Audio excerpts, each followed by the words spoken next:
Kita lanjutkan sekarang yang B, laboratorium IPA. Setelah kalian duduk di bangku kelas 7, sudah tentu kalian sudah pernah masuk di ruang laboratorium IPA. Nah, tentunya kalian sudah bisa membedakan ruang laboratorium IPA dibandingkan dengan ruang kelasmu, bukan? Nah, kita tuliskan coba. Misalkan kita tuliskan di antara perbedaan itu, yang pertama barangkali di lab IPA kita mungkin melihat ada banyak lemari-lemari kaca ya yang berisi alat-alat laboratorium IPA ya. Jadi kita tuliskan aja di lab IPA itu ada lemari-lemari ya, lemari kaca yang berisi tentunya alat-alat laborat ya. Berarti tulisan 2 terdapat alat-alat lab ya, lab IPA tentunya yang biasanya terbuat dari kaca yang mudah pecah. Nah, kemudian yang ketiga mungkin juga terdapat gas ya, gas pemadam kebakaran, pemadam kebakaran ya, ada gas pemadam kebakaran. Yang keempat juga terdapat alat-alat P3K ya, alat P3K untuk keselamatan kalau terjadi hal yang kita tidak inginkan. Kemudian yang kelima juga di lab IPA itu terdapat bahan-bahan kimia, bahan-bahan kimia yang tentunya berbahaya ya, mungkin berbahaya karena mengandung zat beracun atau mengandung gas beracun. Nah, itu yang perlu kita hati-hati. Nah, sehingga nanti di lab IPA itu punya peraturan-peraturan yang khusus ya, tidak sama dengan ketika kita di dalam ruangan kelas. Nah, kemudian sekarang kita bahas tentang alat-alat laboratorium IPA ya. Kita bahas apa saja kira-kira alatnya yang ada di lab IPA. Nah, tentunya di sini nanti tidak perlu kita tuliskan semuanya. Nah, nanti dulu secara simple ya, secara simple. Jadi yang pertama ini kita lihat, ini adalah gambar gelas ukur ya, gambar gelas ukur. Gelas ukur biasanya untuk mengukur volume benda yang tidak teratur bisa ya, atau untuk mengukur volume air ya, misalkan itu. Dan yang kedua ada juga ini spatula ya, spatula itu semacam sendok juga ya, di sini ada bentuk seperti sendok. Bisa juga untuk pengaduk. Nah, ini gunanya untuk mengambil sampel bahan yang mau kita timbang, misalkan ya, itu spatula. Kemudian di sini ada gelas kimia. Gelas kimia juga bisa untuk mencampur larutan-larutan kimia ya, bisa juga untuk memanaskan air. Nah, itu menggunakan gelas kimia. Kemudian tabung reaksi juga untuk mencampur zat-zat kimia dalam jumlah yang lebih sedikit, bisa juga untuk sekaligus untuk mereaksikan ya, makanya dinamakan tabung reaksi. Kemudian sampingnya adalah labu Erlenmeyer. Labu Erlenmeyer fungsinya hampir sama dengan gelas kimia ya, bisa untuk mencampur beberapa macam zat kimia. Cuman di labu Erlenmeyer ini bisa ada tutupnya, bisa tertutup ya, bisa ditutup artinya. Sehingga kalau kita kepengen mencampur secara homogen, kita bisa kocok-kocok, ini bisa dikocok-kocok sehingga bisa bercampur secara homogen, tidak tumpah ya cairannya. Tapi kalau yang pakai gelas kimia bisa tumpah. Bisa juga kalau menggunakan Erlenmeyer ini bisa menahan penguapan sehingga menghambat penguapan karena bisa ditutup. Jadi untuk mencampur atau mereaksikan zat-zat di mana uapnya tidak keluar ya, itu menggunakan labu Erlenmeyer. Kemudian ada kaca arloji, ini juga bisa untuk tempat bahan yang akan bahan sampel yang akan ditimbang, misalkan menggunakan ini kaca arloji, namanya buat juga dari kaca. Kemudian yang berikutnya ada mikroskop. Nah, mikroskop ini untuk mengamati benda-benda renek, benda-benda yang sangat kecil sehingga bisa tampak lebih besar. Nah, sampingnya ini ada jangka sorong ya. Jangka sorong ini alat pengukur panjang, digunakan untuk mengukur tebalnya plat logam atau mengukur diameter botol, kedalaman botol. Nah, itu menggunakan sorong. Oke, kita lihat ke bawah, ini ada kacamata untuk keamanan mata ya. Kemudian sampingnya di sini ada neraca pegas. Nah, neraca pegas ini ada dua skala, yang kiri biasanya untuk ini satuannya Newton, yang kanan satuannya biasanya gram, sehingga bisa berfungsi mengukur berat. Yang ini mengukur berat ya, atau W lambangnya. Yang sebelah kanan untuk mengukur massa, M. Jadi kalau massa satuannya gram, kalau berat satuannya Newton. Kemudian sampingnya ada termometer ya, termometer ini alat pengukur suhu. Kemudian sampingnya lagi ada statif biasanya statif satu paket dengan Bose head dan klem universal. Ini biasanya dipasang di statifnya di sini ya. Di sini biasanya ada Bose head dulu, Bose head dipasang di sini. Bose headnya ini ada. Nah, kemudian nanti klemnya universal nanti dicepetkan di sini lah, dipasang begini.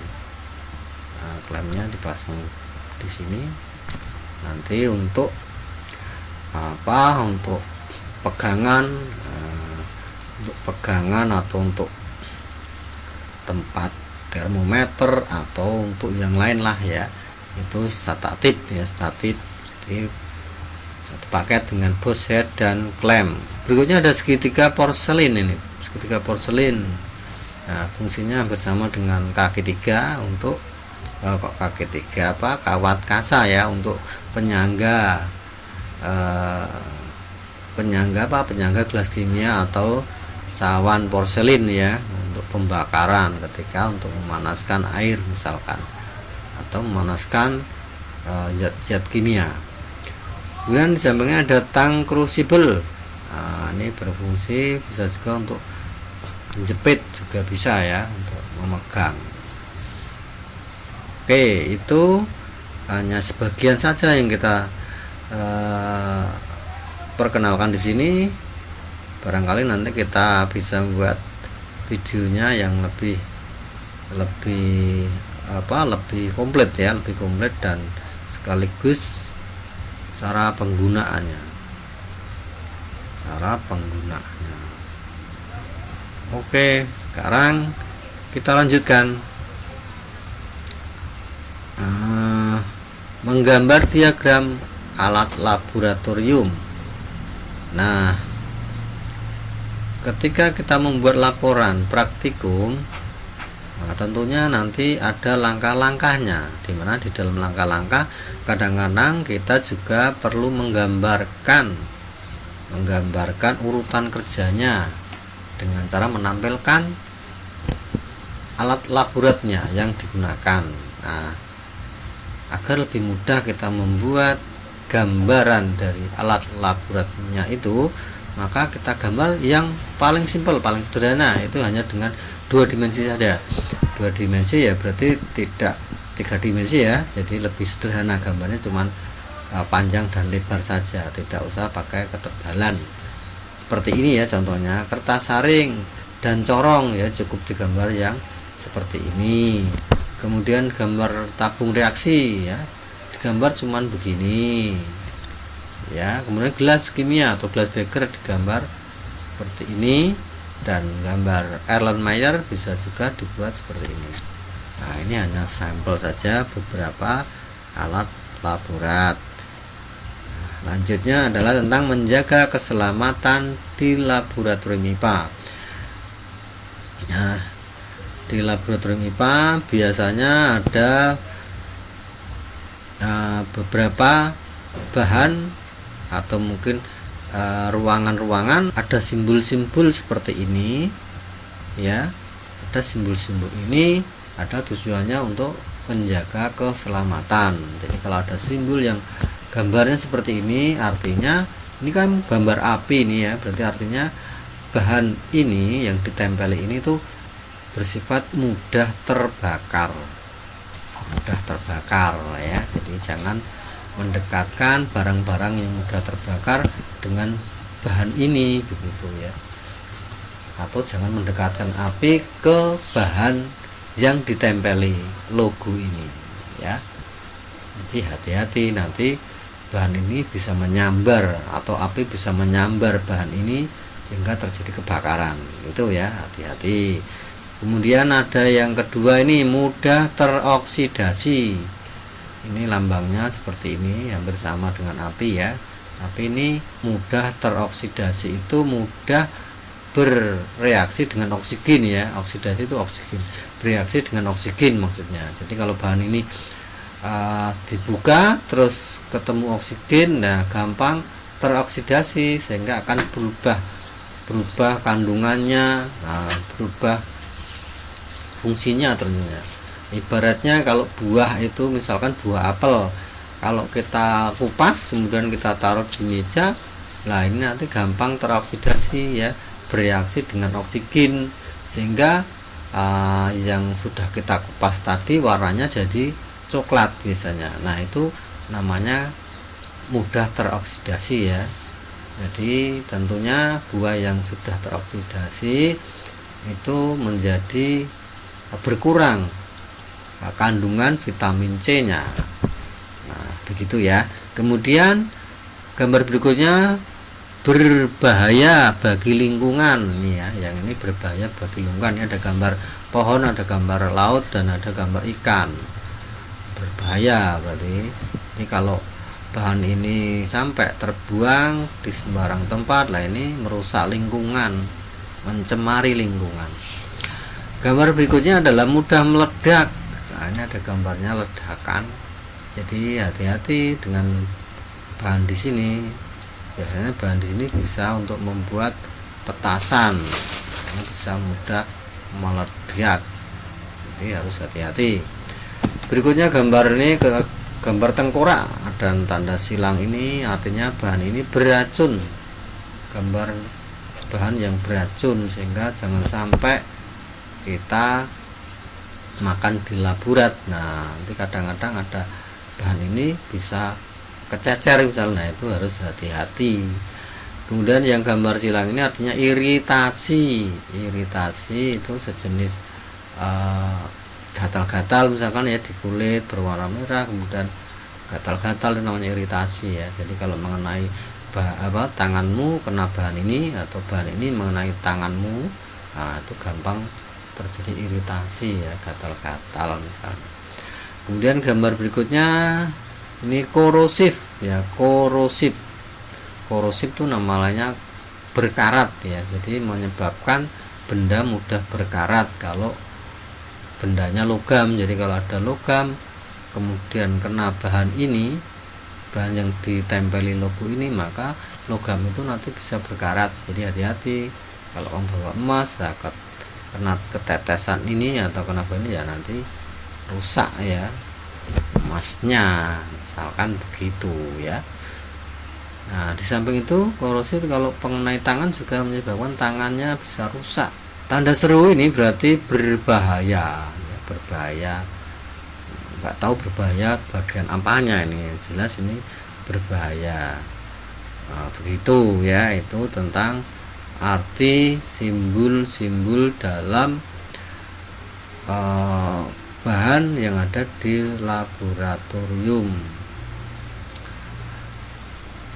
Nah, di sini ada pengertian korosif. Di sini artinya dapat merusak jaringan hidup seperti kulit. Jadi kalau mengenai kulit bisa rusak jaringan pada kulit. Berikutnya ini ya, ini ada gambar-gambar, barangkali tidak begitu jelas gambarnya ya. Jadi mungkin hanya kita pilih yang pendekatan saja. Nanti kita mendingan kita tulis saja yang lebih jelas nanti ya. Ini kan dikatakan gambar 1.7 hal-hal yang harus dilakukan untuk menjaga keselamatan di laboratorium. Jadi hal yang untuk menjaga itu misalkan menggunakan pakaian praktek ya, pakaian praktikum seperti ini. Kadang juga nanti pakai kacamata pengaman ya, pakai baju praktikan, pakai kaca pengaman, kadang juga pakai sarung tangan. Itu ya, yang gambar atas paling kiri ini apa ya? Nah, ini adalah apa tujuannya untuk menjaga keselamatan di laborat. Oke, jadi sudah jelas ya. Ini tadi yang pertama itu mungkin menggunakan baju praktikan, yang kedua ini atau ketiga ini menggunakan kacamata pengaman, yang terakhir itu juga menggunakan sarung tangan. Oke, kemudian gambar 1.8 hal yang tidak dibolehkan. Jadi walaupun gambarnya kurang jelas, mari kita coba satu-satu. Yang gambar A ini mungkin bisa berarti tidak boleh makan ya, tidak boleh makan di laborat. Kemudian tidak boleh mencampur bahan-bahan kimia tanpa instruksi dari guru. Ya boleh kamu nyoba-nyoba nyampurin nggak boleh, harus sesuai instruksi guru yang bersangkutan. Kemudian yang gambar ini mungkin juga ini mendekatkan apa bahan kimia ke hidung, jadi tidak boleh ya, tidak boleh membau langsung tidak boleh langsung ke hidung, asapnya langsung dicium tidak boleh ya. Bolehnya menggunakan kibasan tangan ya, asapnya dikibaskan ke hidung gitu ya, tidak boleh mencium atau membau langsung bahan kimia. Nah yang ini tidak boleh membuang sisa bahan kimia ke dalam bak cuci atau wastafel, tidak boleh dibuang langsung. Konsultasi dengan guru ya, barangkali ya sisa ini masih bersifat asam atau terlalu basah sehingga merusak, jadi harus dinetralkan dulu gitu ya. Nah, kemudian berikutnya ini tidak boleh juga memecahkan atau bercanda ya, tidak boleh bercanda di laborat, tidak boleh memperan, jadi tidak boleh diam-diam itu ya. Ini sudah tahu yang ini ya, yang pertama tadi apa, yang kedua apa. Nah itu ya, jadi yang pertama tadi mungkin tidak boleh makan, kemudian tidak boleh apa tadi, mencampur bahan kimia sendiri tanpa instruksi guru. Kemudian ini tidak boleh membau langsung ke hidung, kemudian tidak boleh membuang sisa praktikum tanpa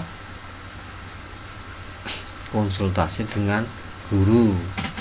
Kemudian yang terakhir tidak boleh bercanda ya, atau tidak boleh bermain ya.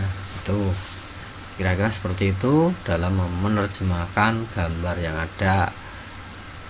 Oke, kita lanjutkan sekarang uji kemampuan ya, sudah sampai uji kemampuan sekarang. Nah, satu, alat apa saja alat-alat laborat yang digunakan untuk melakukan hal-hal di bawah ini. Yang A, mengukur volume air sebanyak 25 ml. Nah, alatnya yang ditanyakan, alat labnya apa untuk mengukur air 25 ml. Nah, alatnya tentunya apa? Nah, tentunya gelas ukur. Nah, gelas ukur yang begini, ini ada ukurannya, ada skalanya. Ini ya gelas ukur. Kemudian B, memanaskan air. Nah, untuk memanaskan air, alatnya apa saja? Ya tentunya alatnya ada pembakarnya, pembakar bunsen atau pembakar spiritus ya, pembakar. Nah, kita gambar ya, pembakar. Nah, kemudian ada kaki tiga. Kemudian ini apa, atasnya kaki tiga ini kawat kasa ya, kawat kasa.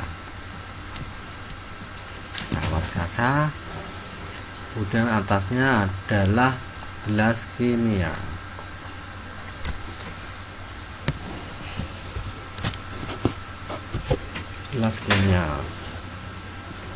Atau bisa juga kita tulis ya, kita tuliskan saja kalau tidak digambar. Nah, kita tuliskan, tapi kalau digambar kan lebih jelas ya, ini apa gitu, baru kita kasih keterangan. Ini adalah pembakar ya, pembakar. Nah ini ya, pembakar spiritus atau pembakar, ini ya pembakarnya. Kemudian ada kaki tiga ini loh ya, kaki KP3. Kemudian di sini ada kawat kasa, kawat kasa, kawat kasa. Oke, kemudian di atasnya ada gelas kimia,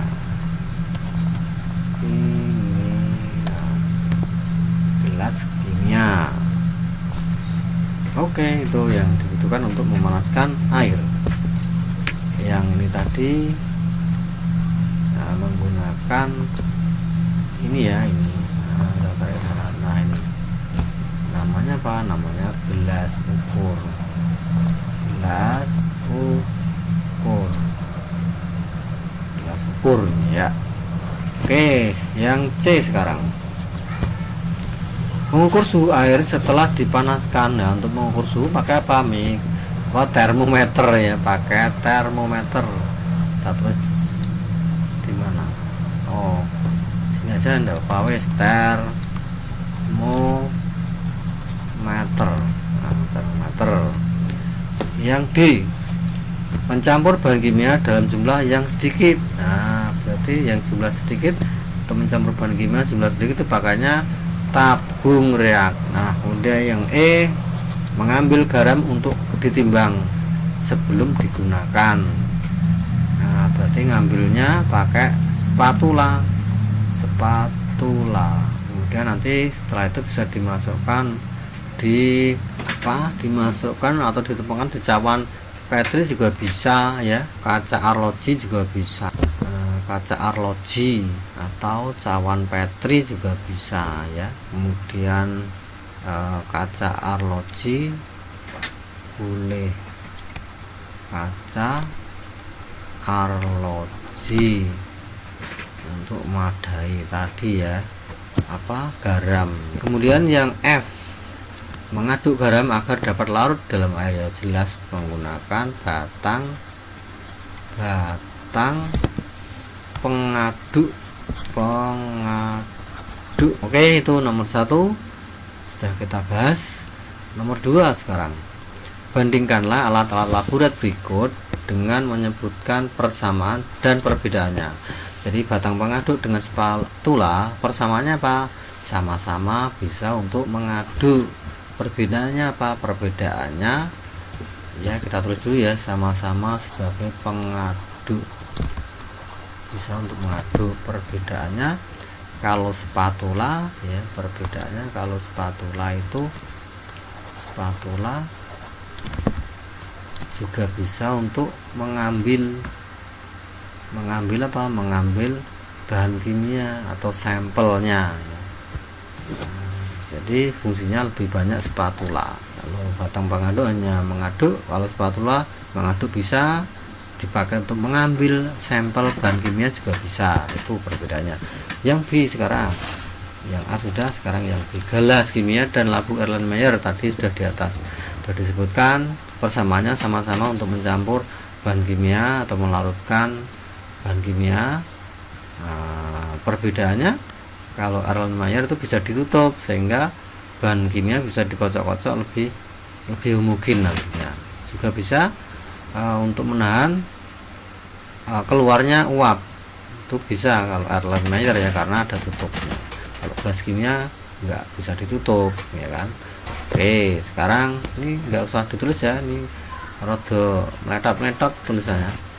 Kalau persamaannya tadi kita tulis ya, boleh saja gelas kimia dan Erlenmeyer persamaannya sama-sama untuk mencampur bahan kimia, samanya mencampur atau melarutkan bahan kimia ya, bahan kimia.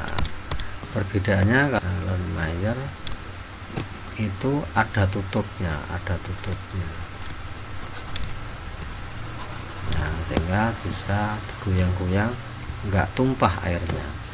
Kemudian yang C, kawat kasa dan segitiga porselin. Nah, tadi sudah, kalau kawat kasa itu untuk penyangga gelas kimia. Kalau segitiga porselin, nah itu penahan yang bulat nih, yaitu cawan porselin ya, misalkan, atau pinggan penguapan juga bisa. Nah, itu ya perbedaannya. persamaannya ya, untuk sama-sama untuk penyangga.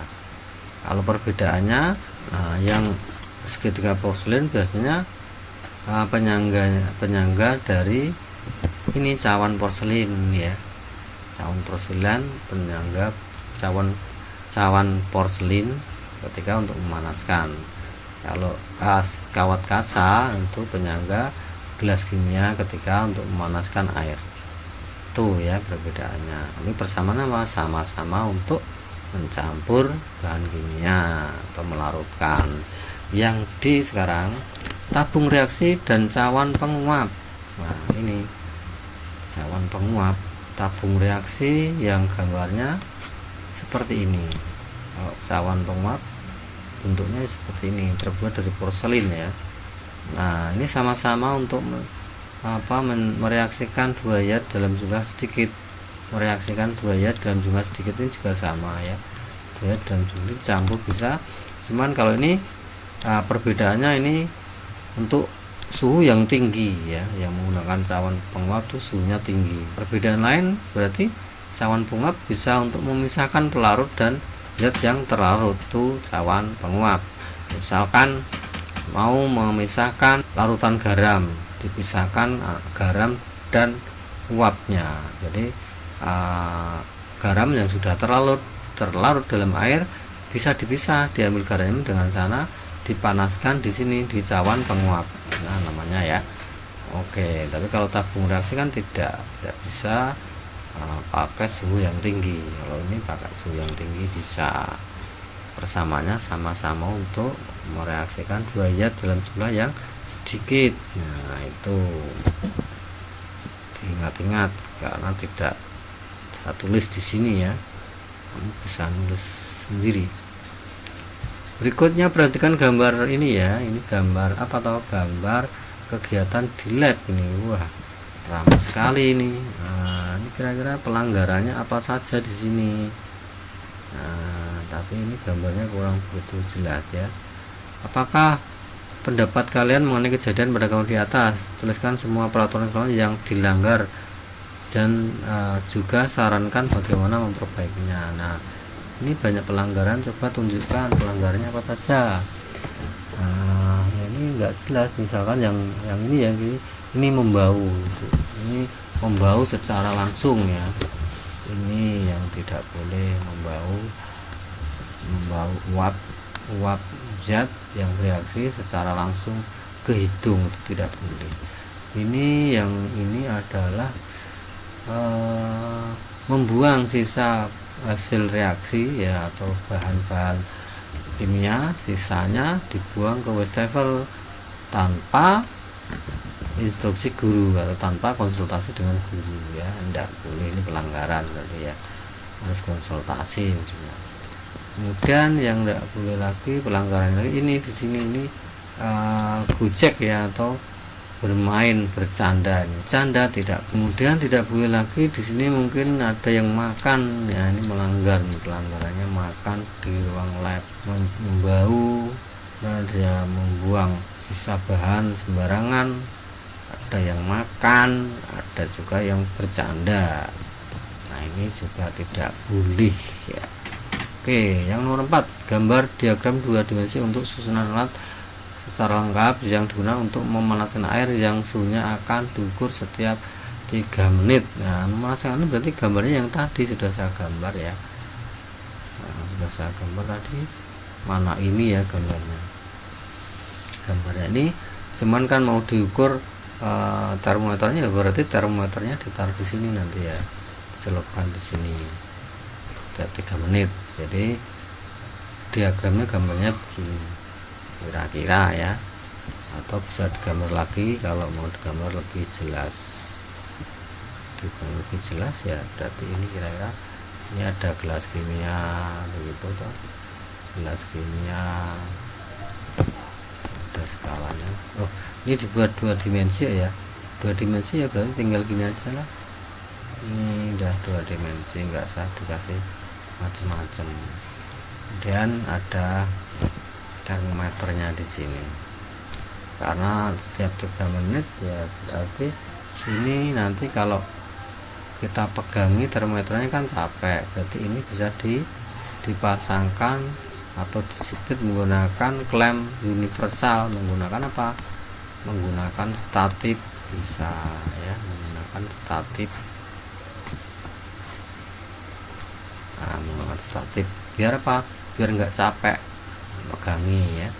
Oh iya, ini malah belum kawat kasanya di bawahnya, ini dikasih kawat kasa, dimana di bawahnya itu ada, ini kurang panjang tadi statifnya ya, statifnya kurang panjang begini. Ini ada kaki 3 di sini, ada kaki 3 di sini, ada pembakar spiritus. Nah, di sini ini ada kawat kasa di sini. Itu ya kira-kira gambar 2 dimensinya. Oke, kita lanjutkan dengan nomor 5. Dalam kelompok kecil, lah ini membuat poster untuk apa? Poster untuk ini peraturan yang sudah disepakati ya. Ini membuat poster peraturan di lab. Yang nomor 6 adalah melakukan aktivitas 1.5. berarti melakukan aktivitas ini loh ya. Apa atau ini? Yaitu memanaskan cairan dalam tabung reaksi dengan aman. Nah, ini cuman kita praktek memanaskan cairan dalam tabung reaksi dengan aman. Berarti alatnya apa saja ya? Tentunya pembakar spiritus, tabung reaksi ya. Tabung reaksi untuk apa? Untuk memadai cairannya. Kemudian kacamata pengaman, kemudian penjepit tabung reaksi, pewarna makanan, korek api, dan air. Ini ada peringatan, hati-hati gunakan kacamata. Nah, ini peringatannya, gunakan kacamata pengaman selama memanaskan cairan. Gunakan penjepit tabung untuk memegang tabung reaksi. Ini jangan dipegang tabung reaksinya, nanti panas, maka harus pakai penjepit. 3. Arahkan tabung reaksi ke tempat terbuka, jangan mengarahkan ke diri sendiri atau orang lain. Jadi tabung reaksi yang dipanaskan itu, yang dipanaskan pakai pembakar spiritus ini, dipanaskan. Ini mulutnya ini jangan di hadapan temanmu, di sini kan, udah dihadapkan di temanmu, nah nggak boleh. Atau dihadapkan ke mukamu sendiri juga tidak boleh. Jadi dihadapkan ke tempat yang kosong. Itu ya untuk materi tentang alat laboratorium IPA. Terima kasih.